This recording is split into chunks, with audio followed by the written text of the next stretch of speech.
Hello everyone, welcome back to this YouTube channel. तो इस video में हम लोग most important one liner GK का क्वेश्चन कवर करेंगे। तो अगर आप किसी भी कम्पिटेटिव एग्जाम का प्रिपरेशन कर रहे हैं तो आपको पता ही होगा कि जो जनरल नॉलेज होता है वो कितना इंपॉर्टेंट रोल प्ले करता है।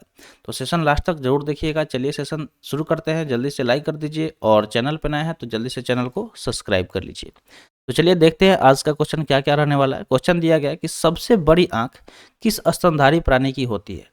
सबसे पहले हम लोग यहाँ पे स्तनधारी के बारे में समझते हैं कि स्तनधारी क्या होता है। ठीक है, तो अगर स्तनधारी की हम बात करें तो स्तनधारी उसको बोलते हैं कि जो अपने बच्चे को जन्म देकर उन्हें दूध पिलाती है, उससे स्तनधारी बोला जाता है। तो उसके बारे में पूछा गया है कि सबसे बड़ी आंखें किस स्तनधारी प्राणी की होती है।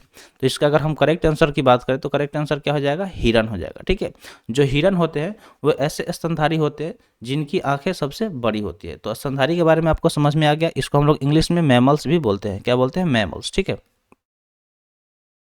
इंग्लिश में हम इसे मैमल्स के नाम से जानते हैं, जिसको स्तनधारी बोला जाता है। ठीक है, अगला क्वेश्चन दिया गया कि आज कार्बन डाइऑक्साइड सीओ2 के उत्सर्जन में सर्वाधिक योगदान करने वाला देश है। तो जो सीओ2 होता है जिसको हम लोग कार्बन डाइऑक्साइड के नाम से जानते हैं, तो उसके उत्सर्जन में सर्वाधिक योगदान करने वाला देश कौन सा है। तो सबसे ज़्यादा कार्बन डाइऑक्साइड का उत्सर्जन कौन सा देश करता है, तो इसका यही पूछा जा रहा है सवाल।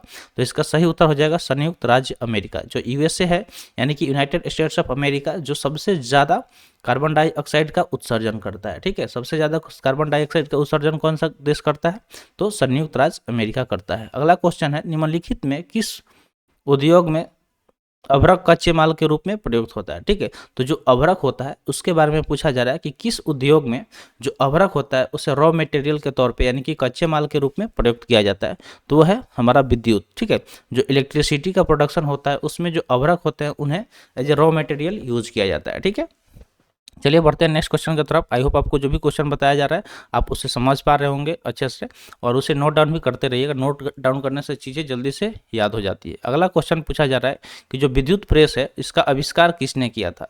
तो जो विद्युत प्रेस की अगर हम बात करें उसके आविष्कार के बारे में पूछा जा रहा है कि किसने किया था, तो इसका करेक्ट आंसर हो जाएगा हेनरी सीले ने। ठीक है, हेनरी सीले ने विद्युत प्रेस का आविष्कार किया था। किसने किया था, हेनरी सीले ने विद्युत प्रेस का आविष्कार किया था। तो इसको रिपीट भी करते रहना है कि विद्युत प्रेस का आविष्कार किसने किया था, हेनरी सीले ने किया था। विद्युत प्रेस का आविष्कार किसने किया था, हेनरी सीले ने किया था।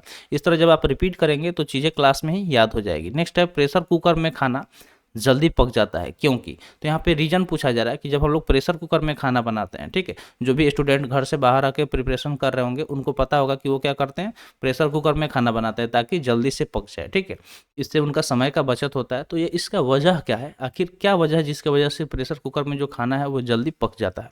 तो वजह ये है कि जो प्रेशर कुकर के अंदर का जो दाब होता है वो अधिक होता है। यानी कि देखिए उनका नाम ही है प्रेशर कुकर, यानी कि दाब, यानी कि जो प्रेशर होता है उसमें बहुत ज़्यादा होता है, जिस वजह से जो खाना है उसमें जल्दी पक जाता है। अगला क्वेश्चन है कि दाब बढ़ाने पर जल का जो क्वथनांक है उसके बारे में पूछा जा रहा है। ठीक है, जो जल का क्वथनांक है वो क्या होता है, जब दाब हम बढ़ा देते हैं तो उसका जो जल का जो क्वथनांक है वो बढ़ जाता है। ठीक है, क्या होता है, बढ़ता है। तो दाब बढ़ाने पर जल का क्वथनांक क्या होता है, बढ़ता है। ठीक है, ये सब मोस्ट इंपोर्टेंट चीज़ है। ठीक है, ये सब फैक्ट है जो हमें याद होना ही चाहिए हर हाल में।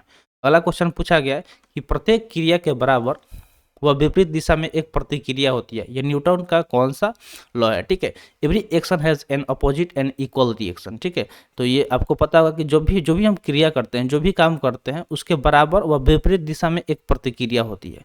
उस प्रतिक्रिया मतलब ये किसके द्वारा स्टेटमेंट दिया गया था, यानी कि ये कौन सा नियम है, तो न्यूटन के नियम के बारे में पूछा था। न्यूटन ने कितना नियम दिया, 3 नियम दिया, जिसका ये थर्ड वाला नियम है कि every action has opposite and equal reaction. तो ये तीसरा नियम है न्यूटन का। कौन सा नियम है, तीसरा नियम। ठीक है, जैसे जो हमारा रॉकेट होता है, तो रॉकेट जब आसमान में उड़ता है तो वो किस प्रिंसिपल पे काम करता है। ठीक है, तो ये भी थर्ड लॉ ऑफ न्यूटन के पे काम करता है। हम लोग चल पाते हैं, तो हम लोग जब चलते हैं तो पैर से घर्षण करते हैं। तो हम लोग ज़मीन पे जो, जैसे मान लीजिए कि हम लोग चल रहे हैं, ठीक है, तो हम लोग जब चल रहे हैं तो हमारा जो ये पैर है, हमारा पैर क्या होता है कि पैर हम जमीन के अगेंस्ट क्या करता है, अपोजिट रिएक्शन करता है। तब हम लोग क्या करते हैं, अपने स्टेप को आगे बढ़ा पाते हैं। तो समझ में आ गया होगा थर्ड लॉ के बारे में। ये बहुत इंपॉर्टेंट रोल प्ले करता है हमारे डेली लाइफ में। नेक्स्ट यहाँ पे दिया गया कि जो तांबा, जिसको हम लोग कॉपर के नाम से जानते हैं, का शत्रु तत्व कौन है। ठीक है, यानी कि वो कौन सा तत्व है जिसके वजह से जो तांबा है वो माने उसको नुकसान हो सकता है, उसके लिए शत्रु माना जाता है। तो जो गंधक होता है ना, ठीक है, गंधक वो क्या होता है, कॉपर के लिए शत्रु का काम करता है। ठीक है, उसका शत्रु कौन सा है, तो गंधक है। ठीक है, तांबा का यानी कि कॉपर का शत्रु कौन सा है, तो गंधक है। नेक्स्ट क्वेश्चन पूछा जा रहा है कि उगते व डूबते समय सूर्य लाल प्रतीत होता है क्योंकि। तो जब देखते होंगे सुबह में या फिर शाम में, जैसे सूर्य उदय होता है, ठीक है, सनराइज होता है या फिर सनसेट यानी कि सूर्य अस्त होता है, तो उस टाइम में हम लोग देखते हैं ना कि जो सूर्य होता है वो लाल रंग का प्रतीत होता है। सूर्य किस रंग का प्रतीत होता है? लाल रंग का प्रतीत होता है। ऐसा क्यों होता है? तो ऐसा इस वजह से होता है कि जो लाल रंग का प्रकिरण में सबसे कम होता है, ठीक है, जो लाल रंग का जो प्रकिरण होता है वो सबसे कम होता है, जिस वजह से वो हमें लाल दिखाई देता है। तो उगते व डूबते समय जो क्या होता है, सूरज हमें रेड कलर का दिखाई देता है, किस वजह से? तो स्कैटरिंग की वजह से, ठीक है। जो लाल रंग का प्रकीर्णन होता है वो सबसे कम होता है, इस वजह से हमें दिखाई देता है। अगला है रेडियो एक्टिविटी, ठीक है, रेडियो एक्टिविता, ठीक है, जिसे हम लोग रेडियो एक्टिविटी के नाम से जानते हैं। तो इसका खोज किसने किया था? ठीक है, इसका खोज किसने किया था? तो रेडियो एक्टिविटी की अगर हम बात करें, जैसे रेडियो एक्टिविटी में क्या होता है कि उसमें से लगातार एनर्जी जो पार्टिकल निकलते होते हैं, ठीक है, अल्फा बीटा गामा पार्टिकल हमेशा उसमें से रिलीज होते हैं। ये एक तरह से एलिमेंट है, ठीक है, जैसे यूरेनियम हो गया। तो वही ये जो रेडियो एक्टिविटी है, इसका खोज किसके द्वारा किया गया था? तो हेनरी बेकरल द्वारा किया गया था। किसके द्वारा?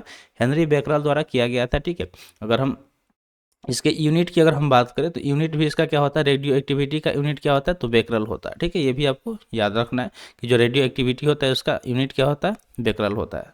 तो आज के लिए इतना ही। जो भी चीज़ आपको बताई गई होंगी, आई होप आपको समझ में आ गया होगा।